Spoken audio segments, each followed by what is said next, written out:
ये मैं आपसे बताऊं, ये मैक्सिमम लोगों की दिक्कत है। चलिए, पहली बात तो ट्रेड की प्लानिंग।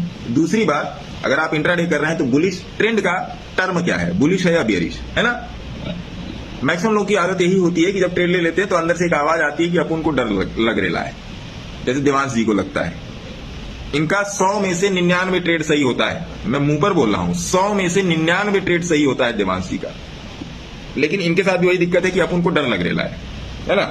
ये तो इस बात को अवॉइड करने के लिए आपको क्या करना होगा, इस बात को अवॉइड करने के लिए मान्यवर आपको एक ही काम करना होगा कि आपकी एंट्री सही जगह पर होनी चाहिए और स्टॉप लॉस सही जगह पर होना चाहिए। प्लस आपको ये मालूम होना चाहिए कि मैं इसको कहां तक होल्ड कर सकता हूं। देखिए, होल्ड करने का अपना अपना तरीका होता है। जैसे अभी मैंने आपको लाइव में बताया कि अब जैसे इन सज्जन ने क्वेश्चन किया कि कब तक होल्ड करें या कैसे होल्ड करें, है ना।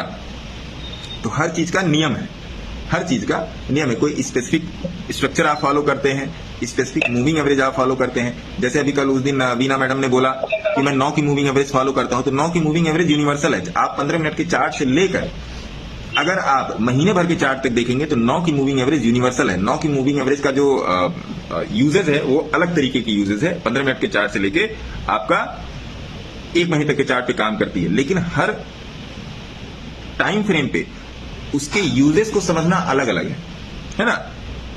उसके यूजेस को उसको किस तरीके से उसको देखा जाए, टाइम फ्रेम के हिसाब से वो बदल जाता है। 15 मिनट पे अलग तरीके से देखा जाता है, 1 घंटे पर अलग तरीके से देखा है। इसी तरीके से आपको आगे भी देखना होता है।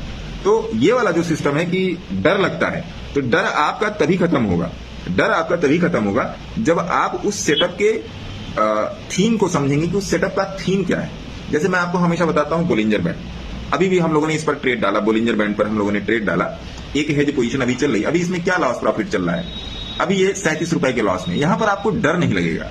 तो सबसे पहली बात तो ये समझिए, हाँ, अभी इस बात को ये समझिए कि किस तरीके से होना है, क्यों होना है, कैसे होना है। इतना सब कुछ एनालाइज करने के बाद आप अपने ट्रेड को प्लान करेंगे, इतना सब कुछ एनालाइज करने के बाद, है ना।